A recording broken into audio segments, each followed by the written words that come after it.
Hey there, welcome back. I'm Bob, and you're watching the Designated Pundits. Today, we are previewing the 2024 Major League Soccer season for the Vancouver Whitecaps.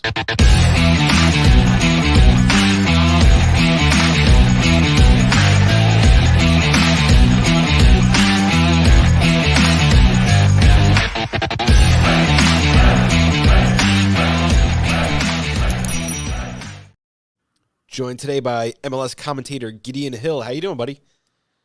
Good, guys. Thanks for having me on again. I appreciate it. It's great to chat, and thanks for having me. I'm doing well. Awesome, and Vancouver Whitecaps had a little bit of an up and down year last year, but someone we definitely really want to talk about when we talk about teams moving up in the Western Conference.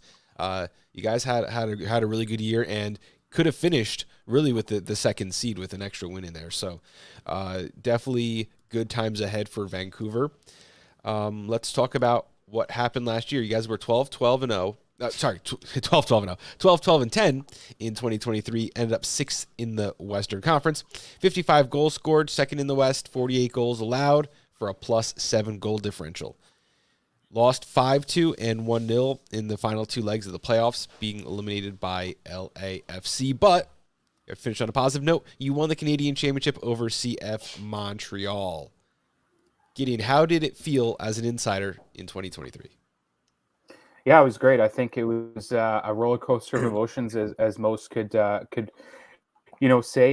With that team, you have some really good results, and the next game or the next weekend you don't. And as tough as the schedule is, you have to be consistent, especially into the summer months, into August, September, which are the dog days. I think everybody knows that's when you really have to pick up your socks and deal with the international breaks, player injuries, illness. It happens. So they did well to ride the wave and finish in a very good position. Obviously, matching up with LAFC at the end of the year was going to be a tall task in and of itself. But I think overall, as the year, another improvement year, another year they made the playoffs, which was the goal from the outset. So it was great to be around and talking a lot of the football last year with the Whitecaps. Absolutely. So we're going to pull up a list of contributors from last season and kind of discuss who did the scoring here. You had Brian White, 16 goals, 4 assists. Ryan Gauld, 11 goals, 13 assists. Simone Becher with 4 goals, 1 assist. Pedro Vite, 4 goals. And Julian Gressel with 3 goals and 5 assists. Talk to us about where the goals were scored last season.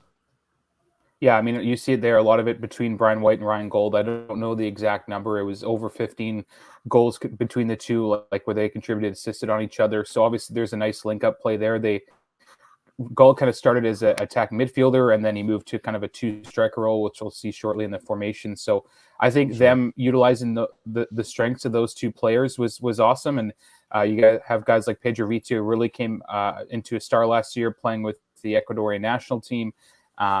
Just guys that you didn't think would step up at the beginning of the year. Even Simon Becher scored a big goal in Minnesota last year on the road to tie the game.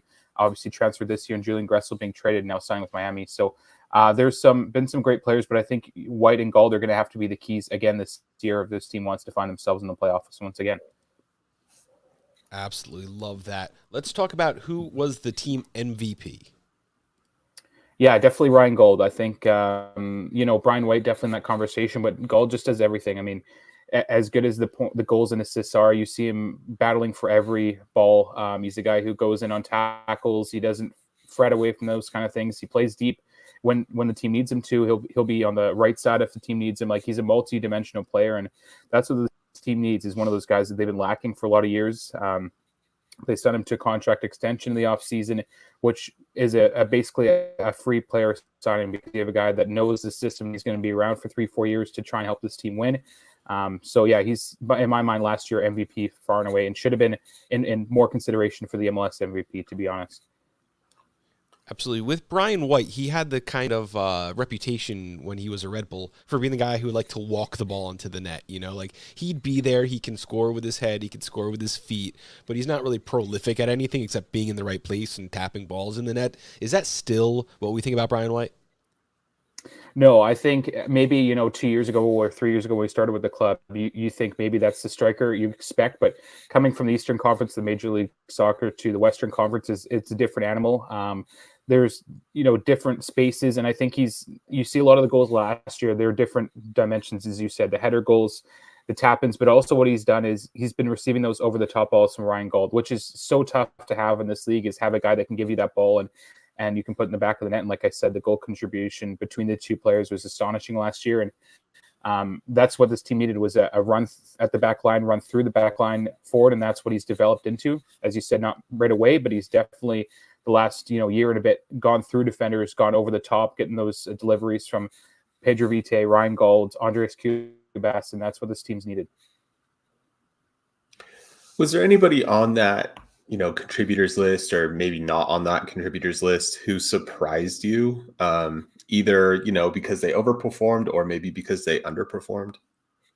Yeah, I think Pedro Vite, a guy who didn't have a whole lot of playing time the year before. Last year, he still struggled with injuries, but he got called into his national team at the end of the year, spent some time there. Ecuador is a prolific team out of CONMEBOL there. So it's great for him to have that opportunity, and he's had interest from overseas. He'll continue to grow, and it's about finding his role, because him and Gauld are very similar players, the attacking mindset, but it's about plugging him into that spot. He didn't start today against the Tigres. He had some injury to deal with, a tight hamstring, but hopefully, when him and Gauld and White are in the same squad, it's going to be hard to stop this team. So I think Vite definitely is on that list for me. All right, let's kind of turn the page on 2023 and get into some transactions, because you guys were active. Not the most active team, but brought in some really strong players. Outgoing, Simon Betcher, Chao Alexander, Sergio Cordova. Anything you'd like to say about any of those three losses? Yeah, I think Kyle Alexandre didn't play a whole lot for the team, so it's hard to get he was brought in from a Brazilian league to kind of be a difference maker. He wasn't that. Simon Betcher, obviously, second year MLS, he had a great year offensively, but just didn't fit the mold, and wouldn't get a lot of playing time this year behind Brian White and Ryan Gauld. And Sergio Cordova was one of those great designated player signings that didn't score for 20 games. He scored 4 and 5 goals in 3 games, and then he's gone. So it kind of tells you everything you need to know about Sergio last year. Yeah, sorry, I know a little something about that. That was in his DNA before he arrived at Vancouver too. Yeah. With RSL, he wasn't as prolific as I thought he was going to be. And coming in, you never know with a DP coming from another team and going overseas and coming back. So he's now transferred, and I think you can close the chapter on that, just like maybe Lucas Cavallini as well. So let's look at the incoming players. You have Damir Kreilach, Fafa Pico, and then 2 names you're going to have to help me out with. Bjorn Inge Utvik, I think it is, and Bilal Halbouni. I look forward to making those to messing those up throughout the season for sure. But let's start really from the top. Damir Kreilach comes in. I expect him to be kind of mixing minutes in at the number 10 there. Ryan Gauld, of course, moved up. That'll leave like Pedro Vite, Damir Kreilach. Damir Kreilach played for you guys and already scored a competitive goal, so he stepped right in. And I know Scott has a lot to say from his time in RSL. I do. He's a really great guy. It's interesting though, because tonight he's playing in a lineup with Gauld and White, and against Tigres in the last game against Tigres, I guess he also started in one of those 2 forward roles.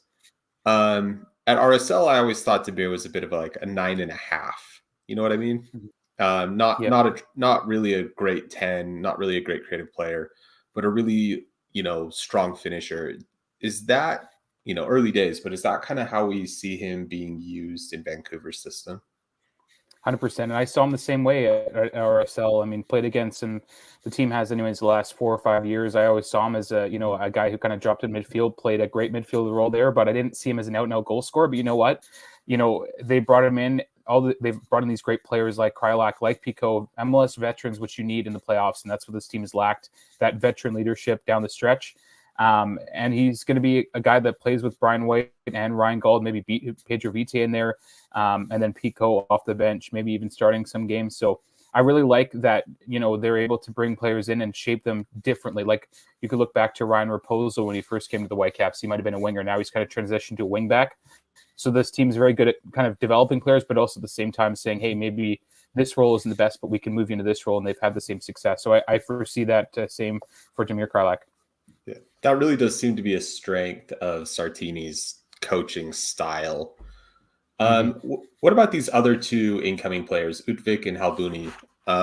Anything to say about them? How you see them fitting in, contributing? Yeah, there won't be starters. I think Halbuni's a developmental player. He played in the second division of German football. Utvik comes over. He's played Europa League. He's played European soccer. So he's very talented. I know he's going to be slotting in for one of those 3 center back roles in the team. I think more depth pieces at this point. You have Brown, Veselinovic, Blackman in there to kind of hold down the fort, and Laborda as well. So you have 5-6 center backs fighting for 2 or 3 roles. So you don't see them coming in, but again, I've been surprised. I didn't think Veselinovic would be the player he was when he came in. So more of depth pieces, if you will. Absolutely. I love that. But if you play with a 3-man back line, you need 5 center backs. So that's absolutely going to be helpful. Essentially, yeah, 100%. Yeah. Let's say I turn on the game on a random, April afternoon. What am I going to see from Vancouver as far as formation, tactics, play style, the X's and O's?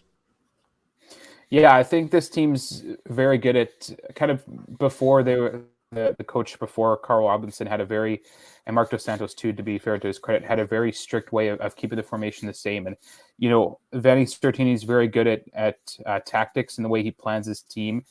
If guys are playing well, he's not afraid to put them on the bench and bring them in later as an attacking-minded team. I've liked what they've done with the 3 center backs, the 2 wing backs on the outside, and then having kind of a diamond up front to be able to play with each other there with Gauld, White, and now Krylak to just kind of play off each other.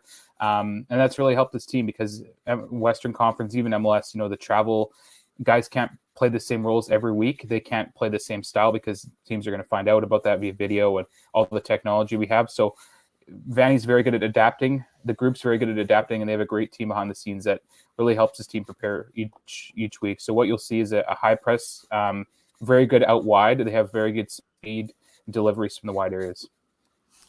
Love it. Now, we just got done talking with Charlotte FC, and it seemed like the opposite for them. They had all these players. They couldn't find where they went. Nothing ever worked. They wouldn't try anything new. It's like the opposite of Vancouver. You guys are going to be competitive in every game. I don't see this being a super dominant team at any point during the season, but you guys are going to be in every game, and good things happen. A little bit of luck, and you got a good lineup here. Let's take a look at the starting 11 now. This is not from someone in the know. We just kind of went online and found a couple different depth charts, played around with it. There's actually a couple starters that are even missing, but here's what I have so far. Up top, Brian White, Ryan Gauld, and then at the 10 position, Pedro Vite, also probably Gauld, maybe a little Krylak. Is that how you see the top 3? 100%. Yeah, I think that's what I was saying earlier. But you go back to that point about Vite and just trying to find his mold in this team. And, if you have Krylak in there in that position or Gauld in behind Krylak and White, where does Vite fit in? Maybe he slots in beside Kubas. But Schaaf is very good at defensive play. You also have Sebastian Berhalter. So it's a good problem to have as a coach. Is it creates headaches, but it's also the depth that they need there. So that'll be important. And I think just having the adaptability of different guys to slot in different roles will be strength this year. So the front 3, I think, that's how it's going to shape up for sure. Okay, then you have the next layer down, the 2, I guess I would call them holding midfielders. Do we see this as like twin 8s, 2 6s, a 6 and an 8? Talk about the 2 guys in the middle of the field. Yeah, I think Schaaf can be an 8 when he needs to, even a 10 sometimes, but I like Kubas as a 6. He can play just in front of the back line to distribute the ball across the pitch. He's a great player at doing that. He's very good with his feet. He might not score a lot of goals or get a lot of the headlines, but if he has a good game, you won't hear a lot about him, and that's not a bad thing. He's very physical. He's seen that last year with the yellow card accumulations and the way he flies in on tackles, and that's something this team needs. And I think him and Schaaf and even Berhalter can kind of slide in and play a couple of 6s, 2 8s as well, but I think it'll be Kubas and Schaaf will be pretty much, if that team's having a game, they're playing solid, they'll be beside each other all game and making sure they cover the ground. Now, with these wing backs, sometimes we call it a 5-man back line, sometimes a 3-man back line. What are the responsibilities of the wingers on this team? As offensively capable they have to be defensively capable as well, because if you have 3 center backs and a team that's newer to this formation, it's been 2 years, but I think there's still, even teams that have been playing with the same formation for years, there's still gaps. So you have to be able and adaptable to play forward and also cover the back line, because sometimes guys like Blackman, Laborda, Ranko Veselinovic in there as well can cannot put the foot right. And last year we saw times where speedy teams like Montreal and Canadian Championship would get a half break opportunity, and you can't have that. So that's why Martins and Raposo are two players kind of different, but Raposo is very speedy. Martins is very good at distributing. So those guys are just as important as the three center backs there. And the three center backs. Now, I put Utvik as a starter. That most likely I'll be Veselinovic there. So that's one change we can make right now. The back line, three-man back line, anything special? No, I think they complement each other very well, and it's good that you mentioned Utvik because he might even be in that spot. If Veselinovic or Laporta put a foot wrong in preseason, or they're not happy with him, I mean, Utvik might be able to come in. And as well, even Sam Adekube, I forgot to mention the wingback question you asked, would probably swap in for Martins. Martins played center back last year a little bit on the left side, so we could see that formation. And again, there's the depth is good, as you mentioned, Bob, to have guys slide in and play in different areas. And one of the things I really like here is a lot of these guys were like on a free transfer. Fafa Pico, Krylak, Utvik, all for free. Free 99, not a dime played there. Is there any plans to expand on this roster? Are you aware of anything, player hunting? Yeah, there's been a couple of rumored signings. Just the team trying to add. We'll see how that goes. I believe one of them named is Promise David, who's Jonathan David's brother. He's been linked overseas, but he's also been linked to the team. So that's another potential signing, but it's kind of early going right now. But I think with any team, you have to kind of tinker until the summer months. And this team's been notorious for signing players right before the season starts. You think of Freddie Montero. He signed, I think, the week before. Kenny Miller, former DP, signed the week before. So they always like to leave it late, but it doesn't mean the guys can't come in and contribute. We talked a little bit about with like the center back positions and how there could be potential for change there if like Laporta or Veselinovic make a mistake. Are there any other positions on the field that you think are like a little bit up for grabs right now that players who are depth players might be able to play their way into a starting position? I think that left center midfield role is kind of up for question. We saw Schopf last year be a player that he was in the German Bundesliga and playing overseas. But I think a guy like Sebastian Berhalter, to his credit, has played himself into starter's role. He contributed on the offensive side last year with a couple of goals. He's been really steady. He played really well in the Leagues Cup last year against Grace. He's been very good at kind of sliding into those roles. But I don't know if maybe JC Ngannou can slide in there. I just think that left center midfield role for me is going to be the one that's going to be changing the most. All right, so let's now make some predictions and talk about the future. I picked out a couple storylines of things that I want to follow throughout the season. And the first is, can they continue a robust home field advantage? You guys were only 11th last year, 1.67 points per game at home, 1 point per game on the road. Can you turn that around? I sure hope so. I mean, prior to maybe last season and the year before that, BC Place was a fortress and a tough place to play. And I'm not saying that's not true, but there's definitely teams that came in there last year and kind of bossed their way around the pitch. And I know that's not acceptable with the Whitecaps fans. You hear it if they're not playing well. I think they're going to be a playoff team. And not only that, get a home field advantage, they have to make BC Place a fortress again. You know, the field conditions definitely give you an advantage if you're playing teams with all-star players. You don't want to come to Vancouver and play a game. But that being said, you can't take your foot off the gas because if a team's missing their best player, say a Leo Messi in this case, who come here, I think, in May, you can't take your foot off the gas because they'll have a similar player, maybe not to Leo Messi standards, but the same guy that can come in and make a difference. So every game at home is important. Same with the road. Road games have to be better too. This is more of a prediction-oriented question. Can they secure a home playoff match? Can they move up? Last year, it was let's make the playoffs. This year, I think it should be let's be a top 4 team in the Western Conference. And I think that is right on the verge of being a possibility for this unit as it sits right now. 100%. I agree. That's a must. I mean, you got a home playoff match with LAFC, but it was the first leg didn't go your way. You want to be able to play at home and not have to play in that. Ideally, you want to have a bye. So I would even go as to say top 2 or 3 would be a safe prediction for the Caps this year. And I guess we kind of already covered the last one I picked out was, do they use the summer transfer window to add pieces? And I guess we're going to evaluate certainly something that they have done in the past. Yeah, I think that's going to be huge for them this year. Sorry, Bob. I think a lot of teams wait until the summer, and sometimes it's too late. But I think this team's done well, whereas years before they overhaul the roster. Now I think they're going to be patient and look for that in the summertime, which is exciting. A lot of MLS teams do that, so it'll be good. I think if we learned anything from this last season, from the Columbus Crew especially, is that you can be patient there, and you can make summer signings, and they can be impactful, and they can win you trophies. And look, Diego Rossi and Julian Gressel in the summer is not too bad either. So that's pretty good. You lose Zelarayan, but you gain Rossi and Gressel, so it's pretty well done there by the Crew. Yeah, big net positive for them. But no, just a lesson across the league. I don't think that fans need to be so worried that they didn't get a piece of business done now in the winter window. If their team is looking to the summer window, holding on to like a DP spot or something like that, they can maybe take a little comfort from that Columbus team, that if their team is being smart, it can pay off still.